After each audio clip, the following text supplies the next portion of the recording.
Hey guys, it's Mathel here once again with the next and possibly the best build so far I've played of the league. That is Voidsphere, that's poisoning, the new Voidsphere, the new Voidsphere, Voidsphere of Rending, and the new Bladefall of tartar sauce, whatever.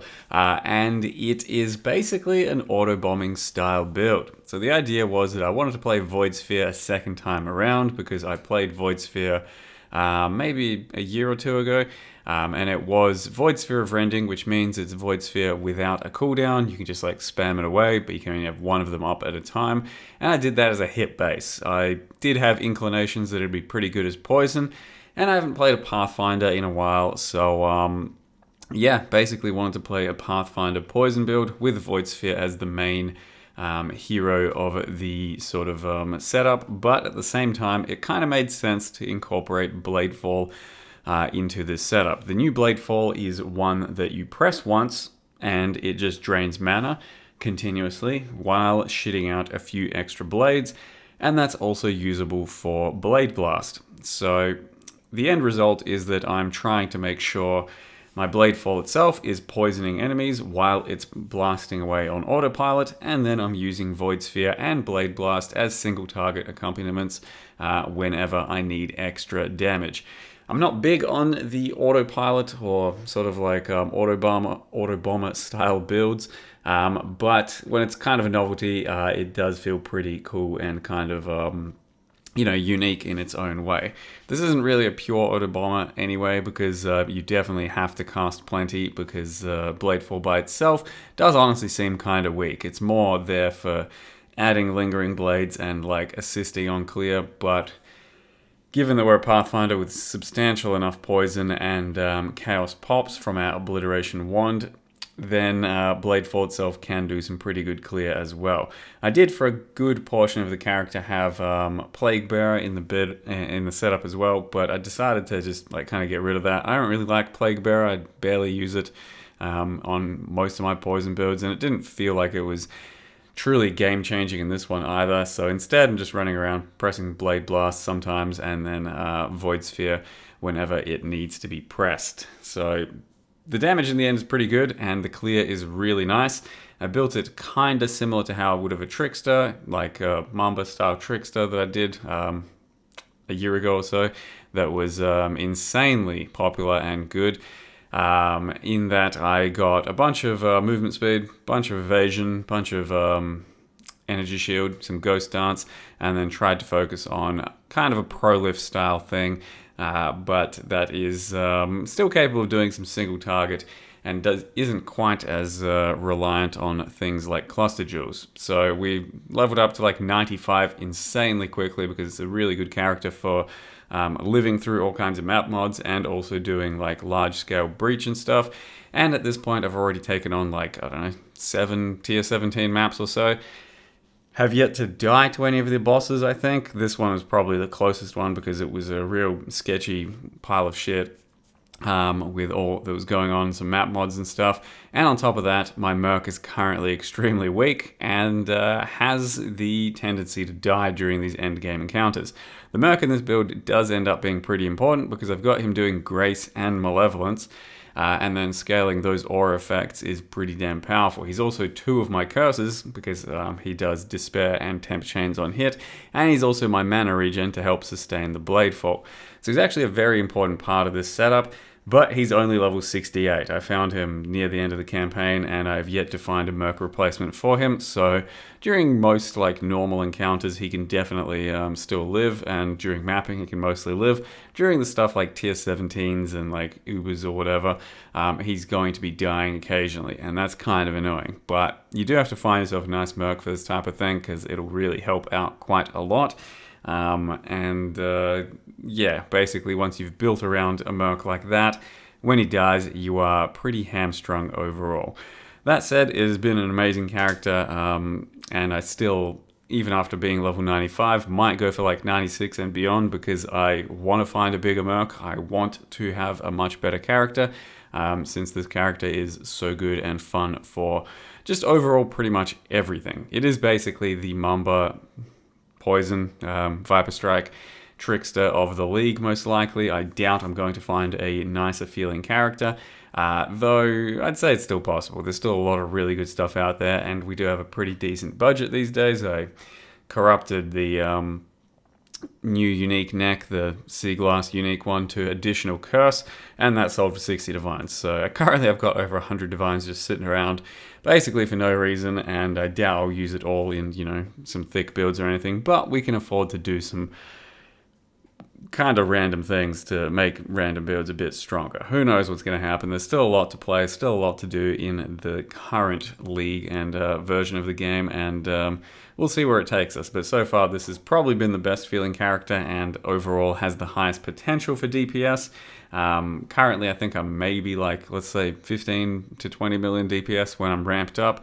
But yeah, if the Merc dies, it's substantially lower, and there's still potential for more because my Awakened Gems are leveling up. And if you really want to take the build to a much higher level, you can put on a Cane of Coolamark, which is hard to replicate. So I decided to not use that, even though it's much better in my setup, because it's going to give off kind of a false pretense of a build that can't really be copied, since there's so few Cane of Coolamarks out there for like this type of a build, and probably in general. They are pretty rare to like combo good modifiers onto. So yeah, this is me versus the Feared, and you know, it's got a few modifiers on it, and it all went pretty well. It's not a very fast kill, but it went very well considering my Merc died almost immediately, and then I had to just like kind of, you know, hobble across the finish line, but I was pleased with how it went regardless of that. If I had a level 83 or 84 Merc, I do think he'd be surviving everything, and it should be quite a bit smoother. So with that, yeah, I'm probably going to keep hunting Mercs, but for now, let me go ahead and show you what the character setup looks like so far. So here is our character, level 95 Pathfinder, wrong whole step void. Anyway, the idea was to kind of build around Voidsphere of Rending, and also basically the Bladefall of Trathus. This Bladefall, for anyone that still is unfamiliar with it, is just going to shit out a few extra blades. See, we do nothing here. We press it once, a little F button, and it's just going to spam out some blades every now and again. Its frequency can be increased by having more max mana, but that is not something that's strictly worth it in most builds. Maybe if you're stacking a lot of mana, but at the same time, it's also going to consume more mana if you have more mana overall, because it's a percentage of your mana. So you have to keep the mana regen going, and it is a bit of a tricky problem in its own right to solve the mana drain. So with that, I've basically done some clarity. I've got a lightning golem that sometimes survives, but a lot of the time just dies anyway. Regardless of that, I'm also using a Merc that gives us 80% mana regen when he's nearby. So like I said, him dying does kind of suck. And also I am using a Vertex. So to begin with, it was part of my 6-link setup. And then when I branched off somewhere else, it kind of made sense to put into a Vertex because that cuts the mana cost in half while still giving a bit of a buff and having some good defensive features to it. So currently we're looking at like 50 mana drain a second, which isn't too hard to overcome when we're talking about mana regen. And it doesn't hit very hard, but it then does all of this stuff, and you can press Bladeblast, and that does some good additional single target, especially on larger characters. Not characters, larger bosses and enemies, because Bladeblast will overlap more. Because we are a little bit tight on socket pressure, but at the same time it felt like we didn't have a great 6th link for Voidsphere, I decided to kind of just put both my setups here. So we got Voidsphere and Bladeblast doing a dual sort of 5-link setup, and with that we've got Awaken Unbound, Awaken Void Manip, and Awaken Deadly Ailments. All of these, once they hit level 5, will give me a substantial power spike, so we'll end up hitting, I don't know, currently I think it's something like 12 million DPS, and then we'll hit like 15 million once they're leveled up, something like that. So it's a pretty big deal to keep these going for levels, and once they hit level 5, it's a big power spike. And then lastly, they've got efficacy over here. Were I doing a real setup and going all out, I would use a Cane of Coolamark that has Explode as well, because the Cane of Coolamarks nowadays have a big explode percentage attached to them. So Obliteration is all the pops I've got in my build, and it's only 20%. A Cane of Coolamark can go almost at 50% right now, and that is super juicy. On top of that, it can have Chaos Dot Multiplier, And then on top of that, the third or fourth modifiers you're looking for are like chaos damage, damage with frenzies, or plus socketed support gems. If you've got plus socketed support gems, you can use an empower as your last link, and then that's a big power spike indeed. I've already had a look at it, and my DPS, let's say something like 14 million.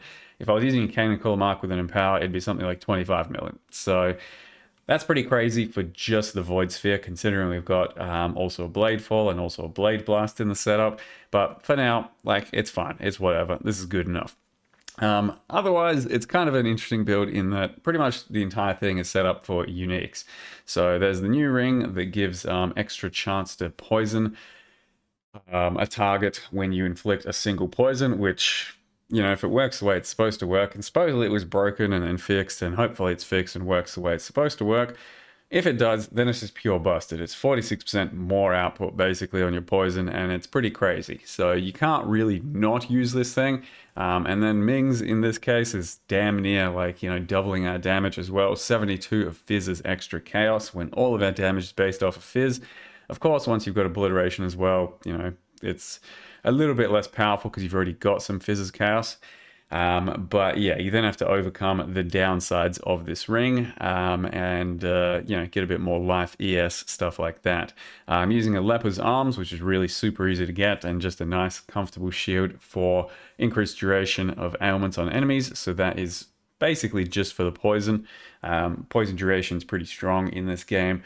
I don't think the Secrets of Suffering thing does anything. I mean, Shed Suffering does anything for us. I'm using Purity of Elements as well as one of my reserves, so that's pretty important for like all of our kind of resists when we're playing a build with so few resists everywhere else.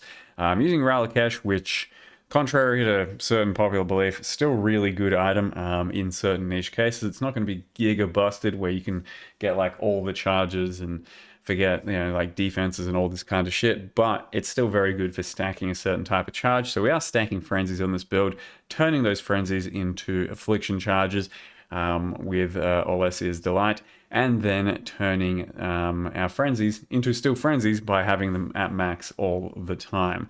So I still get good benefit out of Snakebite with a +1 frenzy with 5 damage over time multi. We still get frenzy itself for the 4 damage over 4 more damage per frenzy charge, and then I stacked a bit of frenzy action over here. And the tough part about the build is to how then get frenzy charges or affliction charges, because how we're generating our frenzies that turn into affliction. And I've solved that with gain frenzy every 15 seconds. We got a little bit of frenzy on kill from the tree, but then when we start a fight out, I have to basically just frenzy blast an enemy like so. And it stacks up like basically immediately, and then after that we have autopilot frenzies going for the rest of the fight. So it can be a bit awkward, you know, keep that in mind, but that's basically the best way I figured I could solve frenzy generation on a character such as this one. Yeah, we've got a Wither Totem set up here as always. We've got Herald of Agony, that gives us some of our poison chance. Purity of Elements and Clarity, which is basically how we solve mana. I'm trying to use a Lightning Golem for a bit of extra regen with these two supports. It does die fairly often against real content, but against normal content it does live well enough. And I did also consider anointing the additional golem and then putting a chaos golem in there as well for additional chaos damage over time instead of our current acrimony. It'd be a bit stronger, but at the same time not quite as reliable. So it's a choice, one that you can make if you really want to. The Bladefall over here has deadly ailments, sadism, and unbound ailments as well. Basically, sadism is just going to speed up our poisons so that we can hopefully pop an enemy as quickly as possible with obliteration. And then we've got Frostblink, Arcane Surge, and Despair. Despair, I'm only self-cursing myself on single target, because otherwise the Merc is somewhat of an important setup here. He's doing a lot of stuff for us. Grace and Malevolence. At level 68, those auras aren't going to be super high, I don't think, but once he's at level 83 Merc, they're supposedly level 25, and then you can scale all of that with effect of aura stuff. So I've got a Dodra's Damning here with Grace 20 effect. I've got Asenath Gloves that both temp chains and Despair on hit, so he's doing both of those whenever he's hitting. He's got Malevolence aura effect on a Comb's Binding. He's just got some, you know, boots that give a bunch of life and res and stuff. A really bad Victaria's that will probably replace. More res over there. Shape of Seed is what gives us Grace effect, as well as a bunch of regen and stuff like that.